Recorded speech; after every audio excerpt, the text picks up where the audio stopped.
Input में हमें एक स्ट्रिंग मिल रहा है, return the number of longest block. A block means a multiple occurrence of letter in रो।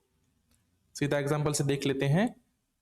ये जो पूरा स्ट्रिंग है, उस स्ट्रिंग में जो भी रिपीटेटिव नंबर है, रिपीटेटिव डिजिट है, डिजिट भी नहीं बोलेंगे उसको, क्या बोलेंगे, कैरेक्टर।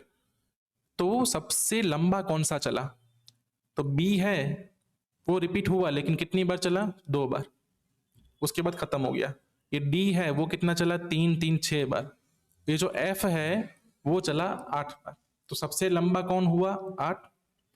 तो हमें अब 8 को मानेंगे भी सबसे लंबा सीक्वेंस था, किसी भी कैरेक्टर का सीक्वेंस।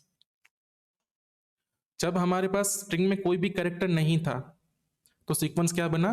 मतलब जो भी कैरेक्टर है वही सीक्वेंस है, मिनिमम वैल्यू 1 तो आएगी। ठीक है,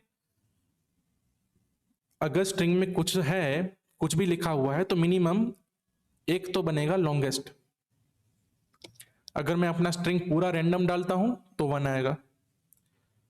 ये प्रोग्राम करके देखते हैं कि भाई इसको कैसे फाइंड करेंगे हम लॉन्गेस्ट को। ठीक है, मैं ये प्रोग्राम पहले से नहीं करके रखता हूं। इसका रीजन ये है कि मैं पहले से करके रखूंगा ना, तो मैं आपको पढ़ा रहा हूं, जब सिखा रहा हूं तो मेरे दिमाग में पहले से वो पूरा प्लान आइडिया फिट होगा, तो मैं फटाफट फटाफट करता जाऊंगा। हो सकता है मैं ठीक से समझा ना पाऊं, या तो बीच में कोई प्रॉब्लम ही नहीं आएगी। अगर पहले से मेरा सब क्लियर होगा तो प्रोग्राम करते हुए बीच में कोई प्रॉब्लम ही नहीं आएगी और आपको पता भी नहीं लगेगा ऐसी प्रॉब्लम आ सकती है।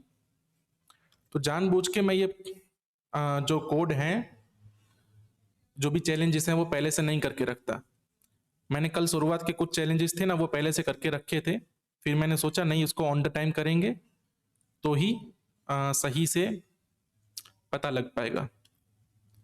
चलो, हमने ये ले लिया। नीचे इसको कंसोल लगा देते हैं प्रोग्राम को कॉल करने के लिए।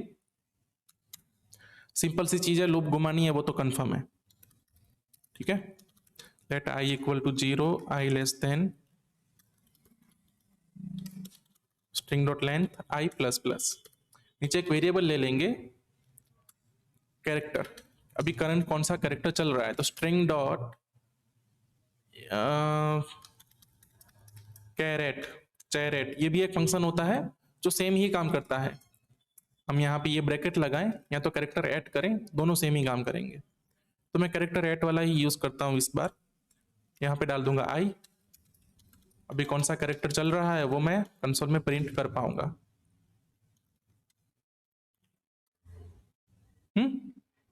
ठीक है, अब मुझे यहाँ पे ये आइडेंटिफाई करना है कि भाई सीक्वेंस कैसे बना इसमें। ठीक है, अगर देखो, इसको सॉल्व करने के लिए सीधा सोचते हैं एक इंसान इसको कैसे सॉल्व करेगा। हमारा ह्यूमन ब्रेन अगर इसको फाइंड करना होता कि कितने सीक्वेंस बने, तो कैसे हम इसको सॉल्व करते। तो पहले हम देखते ए, हमें ए मिला, हमने याद रखा अभी करंटली ना ए का सीक्वेंस चल रहा है। ठीक है, और ए कितनी बार मिला हमें? ए मिला हमें 1 बार। हमने ऐसा हमारे दिमाग में याद रखा कहीं पे। फिर हम दूसरे कैरेक्टर पे आ गए, दूसरा कैरेक्टर भी क्या मिला? ए मिला।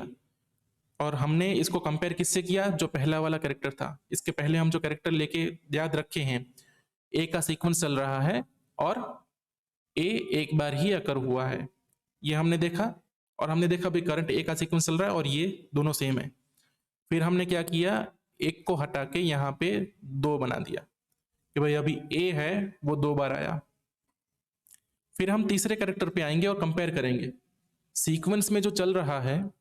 ठीक है, यही कंपेयर करेंगे ना। अच्छा, पिछला वाला क्या था, अभी वाला क्या है। ठीक है, पिछला वाला अभी वाला अलग है, तो हम क्या बोलेंगे, भाई सीक्वेंस बदल गया, अब पिछले वाले को भूल जाना है। तो हम याद रखेंगे बी। और बी कितनी बार आया? 1 बार आया। ठीक है, हमारे दिमाग में हम ना 2 वेरिएबल रख रहे हैं। देखो, एक वेरिएबल सीक्वेंस किस कैरेक्टर का चल रहा है, एक वेरिएबल काउंट क्या हुआ। 2 वेरिएबल हम मेंटेन करके रख रहे हैं। ओके, और ठीक है, इसको हमने क्या कर, फिर बी फिर से आएगा, फिर हम इसको भी 2 बोल देंगे और फिर हमारा सीक्वेंस टूट जाएगा। सी वाला सीक्वेंस आएगा, सी वाला सीक्वेंस 1 बार आएगा, फिर हमारा डी वाला सीक्वेंस स्टार्ट होगा। तो हम डी सेव करेंगे हमारी मेमोरी में मतलब अपने दिमाग में, और यहां तक पहुंचेंगे तब तक डी वाला सीक्वेंस 6 बन चुका होगा, फिर डी वाला सीक्वेंस भी टूट जाएगा, फिर एफ वाला सीक्वेंस बनेगा। ओके, अब एफ वाला सीक्वेंस लास्ट में क्या मिलेगा मुझे, लास्ट में मेरे पास जी आएगा, ठीक है, जी जी जैसे भी लिखा जाता हो, और उसका सीक्वेंस 1 बनेगा। मैं इतनी सी लूप घुमा लूंगा, इससे मुझे ये तो नहीं पता लगा कि लॉन्गेस्ट कौन था। लॉन्गेस्ट कौन था, इसके लिए मैं एक तीसरी चीज याद रखूंगा। अच्छा, जो पहला सीक्वेंस बना था वो 2 का था ना, तो हम 2 को बोलेंगे लॉन्गेस्ट। तो वो जो मैक्स वाला प्रोग्राम हम करते थे पहले, तो मैक्स वाला भी याद रखना पड़ेगा। चलो अभी मैक्स क्या था, 2, फिर से बी में आया तो मैक्स अभी भी 2 है, सी में आया फिर सी ज्यादा नहीं है, अभी भी 2 को ही मैक्स मानना है। जब मैं डी का प्रोग्राम करता और ये 6 मिलता और मेरा सीक्वेंस टूटता, तब मैं इसको फिर से मैक्स से कंपेयर करता। भाई मैक्स मेरा पहले क्या था, 2 था, अब मेरा मैक्स क्या है, 6 है, तो मैं मैक्स को रिप्लेस करके मैक्स को 6 बना दूंगा। तो एक तीसरा वेरिएबल आएगा जो मैक्स कैलकुलेट करेगा। ओके, तो इसको इंसानी दिमाग इस तरह से सॉल्व करता, प्रोग्राम भी हमारा प्रोग्राम बन गया। अब तो इसको जैसे ही मैंने इस तरह से बोला ना, तो प्रोग्राम बन गया है, अब सिर्फ लिखना ही बाकी है। इसे हम कहेंगे एल्गोरिदम, इसको ही हम स्टेप कहते हैं, इसी को हम प्रोग्राम कहेंगे। कि भाई चीजों को 1 बाय 1 एग्जामिन करो, कितनी चीजों को याद रखना है वो देखो, और लास्ट में डिसीजन लो। तो सर हमने अगर ये कैरेक्टर इक्वल होते तो, हाँ, अगर ये कैरेक्टर इक्वल वाइज नहीं होते तो, 111 मतलब एक ना एक ऐसा एक रो में है ना, और बी एक एक के साथ है, अगर ये बी के बाद सी के बाद वापस बी रिपीट होता तो, अगर सी के पास वापस बी होता तो भी क्या फर्क पड़ता है, मतलब सीक्वेंस तो टूट गया ना, अभी बी फिर भी 2 हाँ ही गिना जाएगा। देखो हमें बोला ये गया है कि सीक्वेंस गिनना है, ये नहीं गिनना है कि कौन सा करेक्टर कितनी बार आया। हमारे पास प्रॉब्लम सीक्वेंस की है। अगर बी 2 बार होता ना, मान लो 2 2 करके बी यहाँ पे आ गया, 10 बार बी आ गया, अब तो ठीक है, फिर भी लॉन्गेस्ट हाँ सीक्वेंस कौन सा रहा, एफ वाला रहा, इतना वाला, ठीक है। बी भले मल्टीपल टाइम आ रहा है लेकिन सीक्वेंस नहीं बन रहा ना, बी साथ में है तो काम के हैं, अलग अलग हैं तो किसी काम के नहीं है। फिर भले ही 100 बी आ जाए, ठीक है, प्रोग्राम का मांगना यही है कि भाई सीक्वेंस में होने चाहिए। तो अब प्रोग्राम चालू कर देते हैं। 3 वेरिएबल चाहिए थे। पहला तो ये था मैक्स, मैक्स को हम मान लेंगे बाय डिफॉल्ट 0, ठीक है। दूसरा वेरिएबल था करंट कैरेक्टर, क्या है, बाय डिफॉल्ट एम्प्टी मान लेंगे। तीसरा हमारा वेरिएबल था कि काउंट क्या है,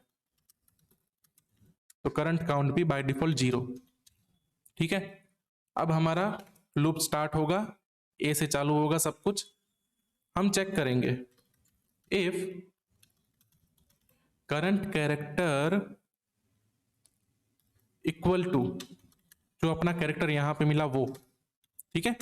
अगर मेरा करंट सीक्वेंस चल रहा है और ये जो चल रहा है, तो हम करंट काउंट को क्या करेंगे, प्लस प्लस, कि नहीं मेरा सीक्वेंस चल रहा था, मेरे को दूसरा सीक्वेंस का कैरेक्टर मिला, काउंट बढ़ा दो। अगर मेरे को सीक्वेंस का कैरेक्टर नहीं मिला, मेरा जो सीक्वेंस चल रहा था फिलहाल किसका चल रहा है, एम्प्टी स्ट्रिंग वाला, और मुझे ए मिलेगा, मतलब एल्स कंडीशन में जाएगा, भाई सीक्वेंस वाला कैरेक्टर तो नहीं मिला, तो हमें काउंटर रीसेट मारना है और कैरेक्टर को रीसेट मारना है। तो मैं करंट कैरेक्टर को बोल दूंगा कि भाई वो है अभी कैरेक्टर, और करंट काउंट क्या बन जाएंगे मेरे 1, ओके, क्योंकि कैरेक्टर पे अभी तो हूं मैं, तो एक बार तो आ ही गया, ओके। और जब हमारा ये होता है, देखो ये कैरेक्टर स्विच जब होता है, कि जब हमें पता लगा सीक्वेंस टूटा है, नया सीक्वेंस आया है, उससे पहले हमें ना पुराने सीक्वेंस को मैक्स के साथ कंपेयर कर लेना है। इफ करंट काउंट, ठीक है, सीक्वेंस टूटने से पहले मान लो डी वाला सीक्वेंस है, ई पे आके टूटा, तो जब ई पे था वो, तो करंट कैरेक्टर में कौन सा होगा, डी होगा, यहाँ पे 6 हो गया होगा। तो ये टूटने से पहले हम करंट काउंट को बदलें या तो कैरेक्टर को बदलें, उससे पहले हमें मैक्स वाला कंपैरिजन कर लेना है। अगर ये मेरे मैक्स से बड़ा है ना तो मैं मैक्स को करंट काउंट बोल दूंगा। तो इससे हमारा क्या सेव हुआ, मैक्स सेव हुआ। और मेन जो रिजल्ट हमें चाहिए वो तो मैक्स का ही चाहिए। ये तो हम सिर्फ इंटरमीडिएटरी वेरिएबल्स हैं जिसका यूज करके हम सीक्वेंस को कैलकुलेट कर रहे हैं। यहाँ पे हम मैक्स बदल देंगे, फिर उसके बाद सीक्वेंस बदल देंगे, बस ये प्रोग्राम बन गया। रिटर्न कर देंगे मैक्स। इसको रन किया, मैक्स हो गया 8। ठीक है। अगर मान लो बी इसके बीच में टूट पड़ता तो अब मैक्स कौन सा हो गया, डी वाला 6। ठीक है। इस प्रोग्राम को अब सीधा जाके यूज केसेस में रन करते हैं। तो भाई चेक करो मेरा प्रोग्राम कैसा है, और देखो प्रॉब्लम आ गई। क्या प्रॉब्लम आई है कि भाई सिर्फ एक ही कैरेक्टर था और मैंने उसको क्या बोला कि भाई आना चाहिए था 1। जब एक कैरेक्टर है तो आंसर होना चाहिए था 1, लेकिन आंसर 1 नहीं हुआ, आंसर मेरा हुआ 0। और मेरा आंसर 0 क्यों हुआ वो देखते हैं। तो भाई मैक्स मैंने बाय डिफॉल्ट 0 दे के रखा है। ठीक है। ये लूप चली होगी और ये लूप में क्या हुआ होगा, एल्स वाला कंडीशन, ये वाला कंडीशन आया होगा। ओके। ये वाला कंडीशन आते ही क्या हुआ होगा कि करंट मैक्स मैक्स से बड़ा है कि नहीं है, करंट काउंट। तो करंट काउंट 0 होगा और वो मैक्स से बड़ा नहीं होगा, तो ये तो रन हुआ ही नहीं होगा।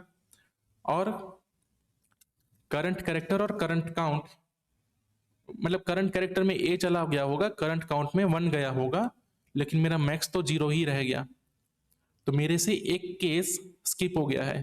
ठीक है। वो कौन सा केस है कि जब ना, अब मैं इसी इसी प्रोग्राम में ना इसको मैं रन करूंगा ना तो फट जाएगा ये। अब मान लो लास्ट में एफ एफ एफ है और मैं इसको रन करता हूं। ठीक है। तो ये फट गया, क्यों? क्योंकि लास्ट वाला जो काउंटर था ना, ये जो भी लास्ट वाला काउंटर बनेगा उसका तो मैक्स के साथ कंपैरिजन हुआ ही नहीं कभी। मान लो सबसे लास्ट में अगर लॉन्गेस्ट है तो ये वाला कंपैरिजन तो होगा ही नहीं लास्ट के लिए। तो ये वाला कंपैरिजन हमें एक बार और करना है जब पूरी लूप खत्म हो जाए। ओके। ये जब पूरी लूप खत्म हो जाए तब हमें एक बार और कंपैरिजन करके मैक्स फाइंड करना है कि भाई मेरा मैक्स लास्ट वाला तो नहीं था। ये करते ही मेरा आंसर सही हो जाएगा और इसको रन करूंगा तो प्रोग्राम सही से रन हो गया, सारे केसेस पास हो गए। ओके। हमने ये क्यों करना पड़ा, क्योंकि लास्ट का केस हम स्किप कर दे रहे थे। ये कंडीशन लास्ट में नहीं आती। ये कब आती कंडीशन, जब हमारा सीक्वेंस टूटता। जब लास्ट में कोई कैरेक्टर ही नहीं है तो सीक्वेंस टूटता ही नहीं था, और जब सीक्वेंस टूटता ही नहीं है तो मैक्स बदलता ही नहीं था। इसलिए हमें लास्ट में एक बार और मैक्स बदलाने के लिए कंडीशन लिखनी पड़ी कि मेरा करंट काउंट मैक्स से बड़ा हो तो भाई मैक्स करंट काउंट है। ओके। इस प्रोग्राम को हम डन बोलेंगे।